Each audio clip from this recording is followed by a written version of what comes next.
Yo les gars, ça dit quoi? J'espère que vous allez bien. L'ignorance c'est souvent une belle chose car ça peut te sauver la vie. Tout comme l'ignorance aussi c'est une mauvaise chose. Car si tu es ignorant, tu peux aussi tomber dans des problèmes. Je m'explique. Un jour après les cours, je veux rentrer à la maison, mais comme j'étais trop fatigué, j'ai pris le raccourci. Sachant que le raccourci là, souvent, il y avait des bandits sur la route.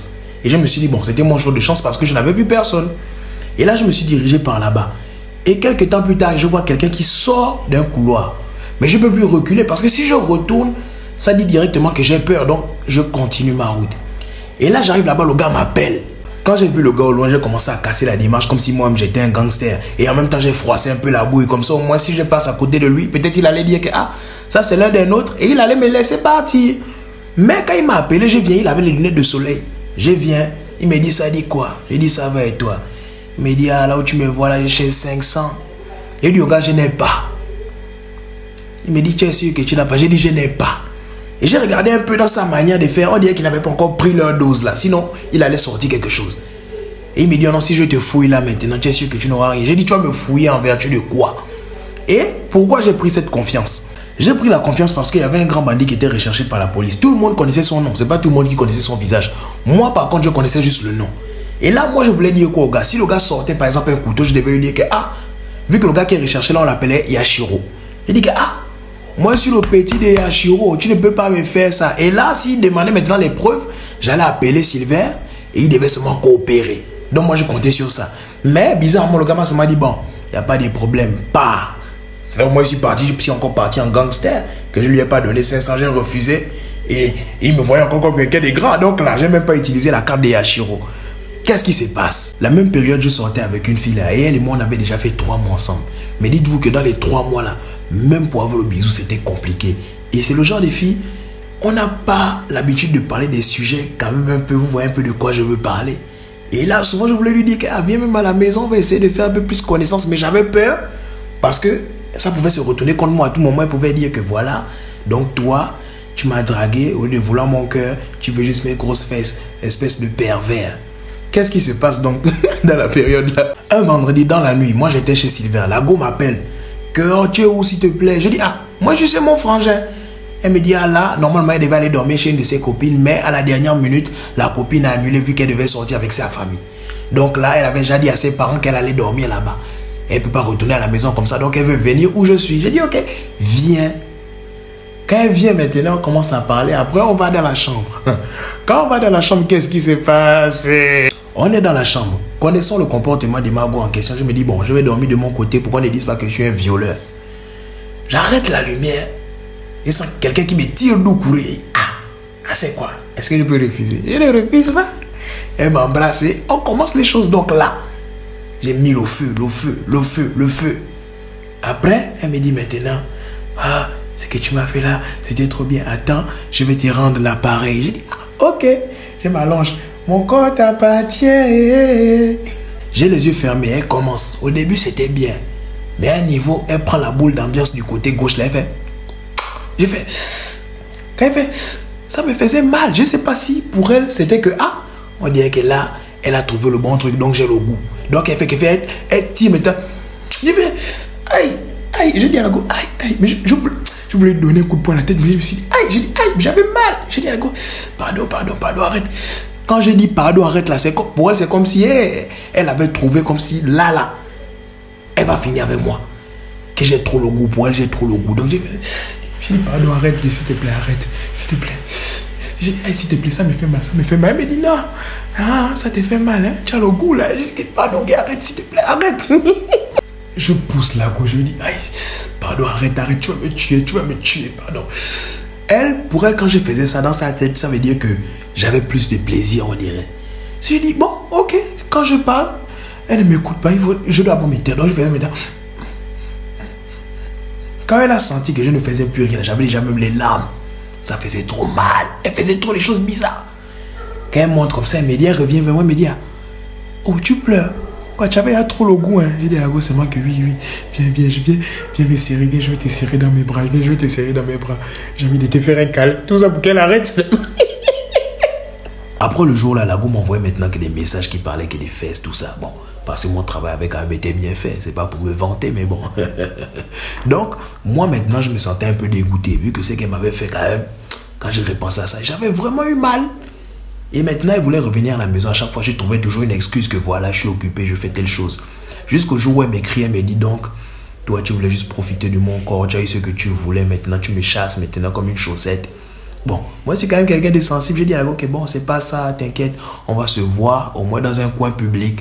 Elle me dit, non, je vais encore venir chez toi. Je dis, ah, c'est pas possible. Elle me dit, voilà, on dirait que tu me trompes. Quand elle m'a dit ça, elle m'a dit, hé, là, elle a trouvé la raison. J'ai essayé de la consoler en lui disant, c'est pas ça, que je traverse une phase un peu de famille et tout ça là. Et elle m'écrit un jour, elle me dit, là, il y a mon grand frère qui veut te voir. Je dis, ah, ton grand frère veut me voir, pourquoi? Elle me dit, non, viens seulement s'il te plaît, sinon il va venir à l'école et ça serait un problème. Je sens que, là, c'est que c'est chaud. S'il vient à l'école, je ne sais pas pourquoi ils veulent me voir, donc il peut venir me frapper seulement. Je dis, bon, on va se voir où? Elle me donne le lieu. J'arrive là-bas. Le grand frère, quand j'arrive, le grand frère, c'était le gars qui m'avait demandé les 500 là-bas, le bandit. J'ai dit, merde. Je résène et je me dis, bon, ça fait longtemps qu'on s'est vu, donc il ne va pas me reconnaître. Je viens, le gars me reconnaît, il avait toujours ses lunettes de soleil, il me dit, attends, petit, donc c'est toi. C'est toi qui fais souffrir ma petite soeur. Je dis, oh, je fais souffrir ta petite soeur, comment? Il me dit, oh, mais c'est ce qu'elle me dit, que tu la trompes, tu la traites mal, c'est comment? Je dis, oh, moi je t'ai traité mal, je parle à la fille, je t'ai traité mal. Elle commence à crier, elle pleure, oui, il me traite mal, il me trompe, il ne veut plus me voir, tout ça là. C'est là où maintenant le gars commence à hausser le ton que petit, je vais te frapper. Donc moi aussi maintenant, je ne voulais pas quand même montrer que j'étais un faiblard. Moi aussi je commence à crier. Bon, tu vas faire quoi? Tu vas faire quoi? Le grand s'arrête d'abord, il me regarde. Pendant que le gars me regarde, je sors le téléphone et là je lui dis, grand, c'est pas sur tous les petits que tu peux taper comme tes enfants. Hein. Moi je suis pas ton enfant. Moi je suis le propre petit des Hachiro. Donc quand je sors le téléphone, je lance l'appel, c'est Silver. Je mets le truc en haut par là. Je dis, allô grand Hachiro. Il y a un gars là qui veut quand même m'embrouiller. Si Silver crie déjà là-bas, quoi? Il veut que je le tue. Hein. Donc quand le gars entend ça, il rit carrément. Il dit, attends, Silver dit, donne le téléphone et je vais parler, lui il est malade. Donc je donne le téléphone au grand qui parle. Tout ce que Silver lui dit, il rit seulement. Mais pendant qu'il est en train de parler au téléphone, il y a un gars qui dit, ah, chinois, chinois, chinois. Le gars ne répond pas. Moi je me dis, bon, c'est le nom du frère de la fille là, c'est lui chinois. Mais comme il est au téléphone, il ne répond pas d'abord quand le gars qui passe l'appel. Après il dit, Yashiro, Yashiro. C'est lui-même, il lève la tête encore. Il dit, ouais, c'est quoi, c'est quoi? C'est là où je me rends compte que, donc c'est lui le tueur en question. Et moi, je me suis mis dans la merde. J'ai commencé à dire, grand, pardon, grand. Je me mets à genoux devant le grand, je dis, grand, pardon. Il me dit, non, mais je parle au téléphone avec Yashiro, non. Hein, ou bien c'est pas Yashiro, je dis, grand, pardon. Silver là-bas, vu que le téléphone est haut par lui, il dit, attends, c'est Yashiro qui est là-bas. Après il coupe, donc il m'a abandonné. Maintenant le grand me dit que, petit, je vais garder ton téléphone, je vais te taper aujourd'hui, peut-être je vais me te tuer. Il dit, ah, grand, pardon. Il appelle sa soeur, je me mets comme à genoux devant la fille là, je me milie carrément. Il dit à la fille, les gars, je vais faire tout ce que tu veux, je te demande pardon. Regardez, à cause de la peur, à cause de l'ignorance, je suis allé me retrouver dedans. Mais qu'est-ce qui se passe à la suite? J'étais maintenant devenu le pantin de la fille là, parce qu'à chaque fois, je ne pouvais plus lui dire non. Si j'ai dit non, c'est qu'on va appeler le grand frère. La fille là m'a tellement fatigué tous les jours maintenant. Elle voulait, tous les jours elle voulait. Je vous dis un temps même, je sentais que j'avais les testicules comme les chaussettes tellement, il n'y avait même plus rien dedans même peut-être. Et comme on a dit, c'est ce qui est bien aussi, les femmes parlent trop. Un jour quand on a fini, elle a allongé sur moi. Elle commence à me parler de la vie de son grand frère. Elle me parle maintenant de leur vie chez eux. Que son père c'est un pasteur. Et son père a interdit qu'elle puisse voir son grand frère. Mais elle fait ça en cachette. Et tout. Ça lui dit, ah bon, ok. Donc à partir de ça, j'appelle Silver. Quand elle part, j'appelle Silver. On met un plan en place. Un jour, j'invite Lago dans un restaurant-bar au bord de la plage. Un truc chic, hein. Elle vient et tout. On commence à passer les commandes. On passe les commandes. À un niveau, je dis au grand qu'elle a apporté une chicha. Elle dit, oh, c'est pour qui la chicha? Il dit, non, c'est pour toi. Elle me dit, tu sais que je ne fume pas. J'ai dit, je sais, mais je veux juste te faire plaisir en fait. J'ai vu que tu comptes beaucoup pour moi et j'ai quand même envie de dépenser sur certaines choses. Je veux que tu testes de nouvelles sensations aussi.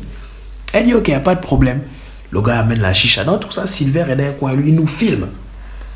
Donc, quand la chicha vient, Lago commence à fumer. Ça veut me donner, j'ai fait ça. Non. Donc, il doit bien filmer la séquence là. Donc, j'ai fait ça. C'est rentré dans la séquence. Non.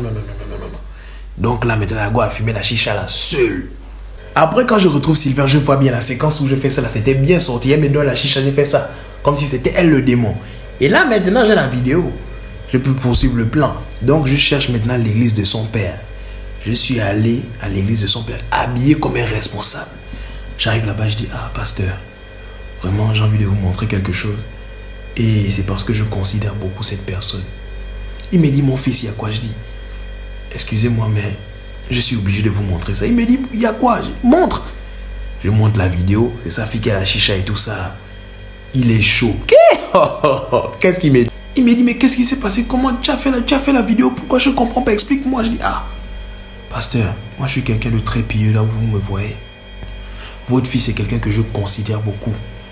Au début, quand je l'ai connue, elle n'était pas comme ça. Mais elle a commencé à traîner avec un certain Yashiro. Elle a dit, c'est son grand frère, c'est un bandit. Il paraît qu'il tue même les gens. Il dit, oui, mais c'est son grand frère. Je lui ai dit de ne plus jamais voir ce gars-là. Moi, je l'ai renié et tout. Je dis, ah, elle ne vous a pas écouté, pasteur. C'est à cause de lui, elle fait des mauvaises choses, elle boit l'alcool. Si je vous dis ça, est-ce que vous pouvez me croire? J'étais obligé de faire cette vidéo-là parce que c'était trop pour moi. Je traîne avec elle, c'est quelqu'un que j'aime bien, mais ce qu'elle fait là, c'est pas bon. J'ai fait ça pour qu'on puisse la punir. Comme ça, moi, je suis sauvé dans ma vie. On l'a envoyé au Cameroun. Faut me comprendre aussi, si je n'avais pas fait ça, à chaque fois, elle allait me menacer que voilà, mon grand frère va te faire tel truc. Et moi aussi, j'ai souffert déjà de ça, donc... On l'a envoyé au Cameroun. Chacun était gagnant. On l'a éloigné de son grand frère. Les gars, en tout cas, envoyez-moi vos histoires. Partagez la vidéo. Identifiez les gens, pardon. Identifiez les gens. Il fait chaud en ce moment au Sénégal, vraiment. C'est dingue. S'il y a des gens qui vivent au Gabon ou au Togo et qui ont des parents aux États-Unis qui veulent, par exemple, qu'on puisse leur envoyer quelque chose. Je prends un exemple simple. Moi, si j'ai un parent aux États-Unis, je suis au Gabon. Il a acheté une PlayStation 4 pour moi et il veut m'envoyer ça. C'est maintenant possible. On envoie ça par quelqu'un. Donc, il y a des gens qui vendent des kilos. Donc, ils vont se rencontrer aux États-Unis. Ils vont remettre votre matos à quelqu'un. Et là, c'est sûr. Contactez-moi, je vous mets en contact avec la personne qui pourra gérer ça. Donc, quand ils vont se rencontrer aux États-Unis, vous pourrez faire même la photocopie des documents de la personne pour que ça soit plus fiable, quoi. Parce qu'il faut quand même la confiance, donc. Pour que ça soit plus fiable et tout ça, vous allez faire des photocopies et tout. Comme ça, bon, c'est pas des gens qui vont faire des mauvaises choses. En tout cas, contactez-moi si vous voulez faire venir des trucs des États-Unis, au Togo ou au Gabon. Donc les gars, on est ensemble et à la prochaine vidéo. Envoyez vos histoires les gars, envoyez vos histoires, c'est comment?